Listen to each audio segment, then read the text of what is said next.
నమస్తే అండి. నేను మీ దేవరకొండ ఉమ. మార్చి 3వ తారీఖు 2026 సంవత్సరంలో కేతుగ్రస్త పాక్షిక చంద్రగ్రహణము అనేటువంటిది ఏర్పడిందండి. మన భారతదేశంలో ఇది ఏ సమయం నుంచి ఏ సమయం వరకు ఉంది, మన దక్షిణ భారతంలో దీని ఏ సమయం నుంచి ఏ సమయం వరకు ఉంది, ఎప్పుడు పట్టు స్నానము ఎప్పుడు విడుపు స్నానము చేయాలి, ఏ నక్షత్రం మీద లేకపోతే ఏ రాశి మీద దీని యొక్క ప్రభావాలు ఉంటాయి, ఎవ్రీథింగ్ అన్నీ కూడా మనం డీటెయిల్డ్గా చూద్దామండి. మార్చి 3వ తారీఖు ఫాల్గుణ పౌర్ణమి మంగళవారం నాడు పుబ్బా నక్షత్ర సింహరాశి మీద ఈ గ్రహణము పాక్షిక కేతుగ్రస్త గ్రస్తోదయ చంద్రగ్రహణము అనేటువంటిది పట్టబోతోంది.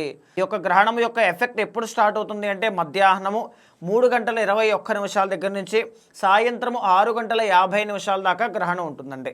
కానీ భారతదేశంలోనే కాదని ఎక్కడైనా సరే చంద్రగ్రహణం అనేటువంటిది పగలు మనకి కనపడదు. అవునా? కనబడదు. మనకి చంద్రుడు కనబడదు. కాబట్టి చంద్రోదయం ఎప్పుడవుతుంది మనం చూస్తే కనుక, అంటే చంద్రుడు ఎప్పుడు మనకి కనబడతాడు? 6:02 దగ్గర నుంచి మనకి కనబడతారు. సో 6:02 దగ్గర నుంచి 6:50 వరకు మాత్రమే మనకి చంద్రగ్రహణం ఉన్నట్టుగా లెక్క. మన దక్షిణ భారతం మొత్తము కూడా దీన్నే ఫాలో అవ్వాలి. మన హైదరాబాదు ప్రాంతం కానీ, ఆంధ్ర కానీ, తెలంగాణ కానీ ఎక్కడైనా సరే సాయంత్రం 6:02 పట్టు స్నానము చేయండి. 6:51 విడుపు స్నానం అనేటువంటిది చేయండి. ఈ సమయాన్ని మధ్యలో చాలా కాస్మిక్ ఎనర్జీ, స్పిరిచువల్ ఎనర్జీ చాలా హైగా ఉంటుంది. కాబట్టి పాజిటివ్గా మీరు ఏదైనా మంత్రము చాంటింగ్ చేయడం కానీ, దైవ ధ్యానము కానీ, పురాణ పఠనము కానీ, లేకపోతే భగవంతుడి యొక్క ఆరాధన కానీ విశేషించి మనం ఎప్పుడైతే చేస్తామో పురస్చరణ చేసినంత ఫలితం లభిస్తుంది అని శాస్త్రాలు చెబుతూ ఉన్నాయి. కాబట్టి చాలా జాగ్రత్తగా ఈ సమయాన్ని ఉపయోగించుకోండి, కేటాయించుకోండి. అయితే ఇది ఏ ఏ రాశుల మీద ప్రభావితం అయ్యేటువంటి అవకాశాలు ఉంటాయి? ముఖ్యంగా ఇది పుబ్బా నక్షత్రము సింహరాశి మీద ఎక్కువగా ప్రభావితం అవుతుంది. కాబట్టి పుబ్బా నక్షత్ర జాతకులు కానీ, సింహరాశి జాతకులు కానీ ఈ గ్రహణాన్ని చూడరాదు. బాగా గుర్తుపెట్టుకోండి. రెండో పాయింట్ ఏంటి అంటే కర్కాటక రాశి వాళ్ళకి ఎఫెక్ట్ ఉంటుంది, కుంభరాశి వాళ్ళకి ఎఫెక్ట్ ఉంటుంది, మీనరాశి వాళ్ళకి ఎఫెక్ట్ ఉంటుంది, అండ్ కన్యా రాశి వాళ్ళకి ఎఫెక్ట్ ఉంటుంది. ఏ ఏ రాశుల వాళ్ళకి ఎలా ఎఫెక్ట్ ఉంటుంది అనేటువంటిది డీప్గా మనం మాట్లాడుకుంటూ ముందుకు వెళ్దాం. మీనరాశి వాళ్ళకి మరి చంద్రగ్రహణ ప్రభావం అనేటువంటిది ఉంటుందా? ఉంటే ఎలా ఉంటుంది? పాజిటివా, నెగిటివా, దానివల్ల ఎలాంటి జాగ్రత్తలు తీసుకోవాలి? ప్రతిదీ కూడా డీటెయిల్డ్గా మనం చూస్తే కనుక 3వ తారీఖు పట్టబోయేటువంటి పాక్షిక కేతుగ్రస్త చంద్రగ్రహణ ప్రభావం మీనరాశి వాళ్ళ మీద కనబడుతుంది. సో దీని మూలాన ఏంటి అంటే అసలు గ్రహాల యొక్క స్థితిగతులు ఏంటో మీనరాశి వాళ్ళ మీద మనం చూస్తే కనుక 12వ స్థానంలో 4 గ్రహాలు జన్మంలో శుక్ర శనిగ్రహ సంచారాలు కనబడుతూ ఉన్నాయి. రెండవ రోజు అంటే మార్చి 2వ తారీఖున శుక్రుడు అనేటువంటి ఆయన మీనరాశిలోకి ప్రవేశించడం వల్ల జన్మము అంటే మీనరాశిలోనే శుక్రగ్రహ సంచారము యోగించడం వల్ల ఖచ్చితంగా ఎంతో కొంత మేలు కనబడుతోంది. బట్ మేజర్ థింగ్ అంతా కూడా 95% అంతా కూడా కొద్దిగా లాసెస్ కనబడుతూ ఉన్నాయండి.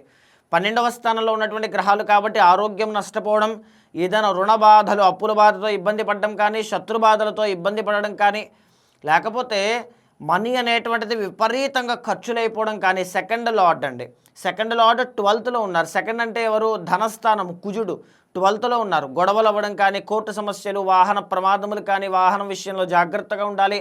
మేజర్లీ చెప్పాలి అంటే తండ్రి యొక్క ఆరోగ్యం విషయంలో జాగ్రత్తగా ఉండాలి, కుటుంబ పరిస్థితుల విషయంలో జాగ్రత్తగా ఉండాలి. 4th and 7th lord marital life విషయంలో జాగ్రత్తగా ఉండాలి. పార్ట్నర్షిప్లో, బిజినెస్లోను, అన్ని విషయాల్లోనూ కూడా, అన్ని రంగాల్లోనూ కూడా లాస్ అనేటువంటిది జరగకుండా కాపాడుకోవాలి.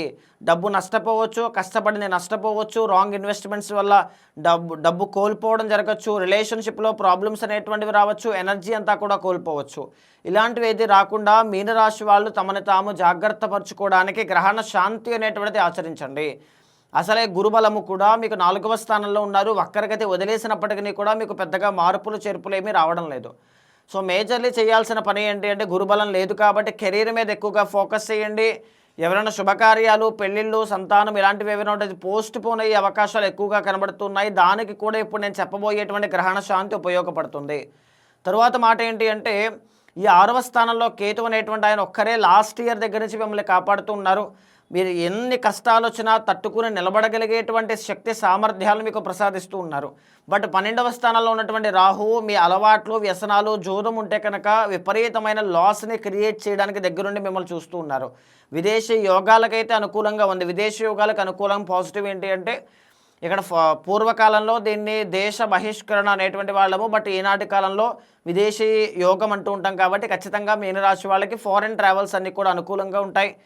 మేజర్లీ చెప్పాలి అంటే లాస్ట్ టైం మనం చెప్పుకున్నప్పుడు మీనరాశి వాళ్ళకి రాజయోగం ఉందని చెప్పుకున్నాం, ఇప్పుడు బాలేదని చెప్పుకుంటున్నాం అంతేనండి. ఖచ్చితంగా మళ్ళీ మంచి రోజు వస్తుంది, అప్పుడు తప్పకుండా నేనే వీడియో చేసి మరీ బాగుంటుంది అని నేనే చెప్తాను. అప్పటి వరకు గ్రహణ శాంతి కోసం కొన్ని విషయాలు చాలా జాగ్రత్తగా దాన ధర్మాలుగా చేయండి. నెంబర్ 1 ఉలవలు కేజింపావు దానంగా ఇవ్వండి. నెంబర్ 2 కేజింపావు బియ్యము దానంగా ఇవ్వండి. వెండి సర్పపు ప్రతిమ దానంగా ఇవ్వాలి. ఒక కంచు పాత్రలో ఆవు నెయ్యి వేసి దాన్ని దానంగా ఇవ్వాలి. దీంతో పాటుగానే శనగలు కేజింపావు దానంగా ఇవ్వండి. ఈ దాన ధర్మాలు అనేటువంటివి మీరు గ్రహణం అయిన మరుసటి రోజు ఇవ్వండి. గ్రహణ శాంతి అనేటువంటిది చేకూరడం వల్ల మీకు ఎలాంటి ప్రాబ్లము కూడా రాదు. ఏ ఆరోగ్య సమస్య, డబ్బులు లాస్ అవ్వడం కానీ, ఇబ్బందులు పడడం కానీ, మానసికమైనటువంటి ప్రశాంతత లేకపోవడం కానీ, మనీ చేతిలో లేకపోవడం కానీ ఏ ప్రాబ్లము కూడా మీనరాశి వాళ్ళకి రాదు. సో ఇది చెయ్యండి, సరిపోతుంది.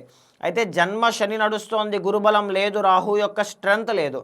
సో దీర్ఘ సంచారిత గ్రహాలు మీకు జాతకంలో అనుకూలంగా లేవు. జూన్ 1వ తారీఖు దగ్గర నుంచి గురుబలం విపరీతంగా పెరుగుతోంది. జూన్ 1 వరకు ఏది హోప్ పెట్టుకోవద్దండి. అనవసరంగా కింద నా జీవితం ఎప్పుడు ఇంతే అనేటువంటి కమెంట్స్ కూడా ఏది పెట్టద్దు. అలా అనుకోవడం వల్ల, నెగిటివిటీ వల్ల ఇంకా మానసిక వేదన పెరుగుతుంది తప్ప ఏది మారదు. జూన్ 1వ తారీఖు దగ్గర నుంచి నవంబర్ 1వ తారీఖు మధ్యలో గురుబలం పెరిగి మీ కెరీర్ ఎక్స్పాండ్ అయ్యేటువంటి దిగ్విజయమైన యోగం మీకు కనబడబోతోంది. 12 సంవత్సరాల తర్వాత రాబోతోంది అత్యున్నతమైనటువంటి గొప్ప యోగం అండి. ఆ యోగానికి మీరు సిద్ధపడండి, బలమైనటువంటి ప్రయత్నం చేయండి, కష్టపడండి, ఎఫర్ట్స్ ఎక్కువగా పెట్టండి. ఎవరిని నమ్మొద్దు, మోసపోవద్దు, అతి మంచితనానికి వెళ్ళొద్దు. ముఖ్యమైన నిర్ణయాలు ఏవైనా ఉంటే పర్సనల్ చార్ట్ ద్వారా చూసుకోండి. అద్భుతమైన శుభ ఫలితాలు కనబడతాయి.